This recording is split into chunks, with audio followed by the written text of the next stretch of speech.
Hello दोस्तों, मेरे blog में आपका स्वागत है। आज मैं आपको अपना खेत दिखाऊंगा। देखिए हमारी फसल कैसी है। योगेश ब्लॉग को सब्सक्राइब जरूर करें। चलिए शुरू करते हैं।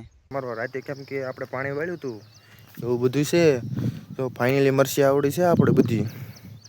અને રાતે આપણે પાણી વાળીને કાઢીને છે ભૂક્કા, કારણ કે આપણો સાડીઓ તો હારે એ ધ્યાન રાખતો હતો ને આપણે વાળતા હતા પાણી. સાડીઓ થોડો પાણી વાળે યાર, પાણી તો મેં જ વાળ્યું હતું એવું બધું છે.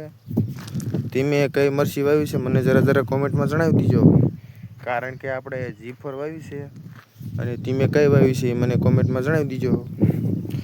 આ બાજુ છે ખડ, એમાં વાવી છે ધાણી, અને આ બાજુ કે ધાણી નથી વાવી એટલે એમાં નથી ખડ. અને આ છે તમને મારા પાડોશીના સોયાબી દેખાડો. તો આ છે મારા પાડોશીના સોયાબી. તમે જો સોયાબી વાયા હોય તો મને જરા કોમેન્ટમાં જણાવતા જજો, કારણ કે આપણે જ સોયાબી નથી વાયા. એને ફાલ પણ આવી ગયો છે અત્યાર દીનો, એવડા સોયાબી છે તોય. અને આ ફરતું આપણે પડવું છે આ બધું. અને જો તમારા ભાઈનો સારો એવો વિડીયો લાગતો હોય તો લાઈક સબસ્ક્રાઈબ કરવાનું ભૂલતા નહીં. આજના વિડીયોમાં આટલું જ.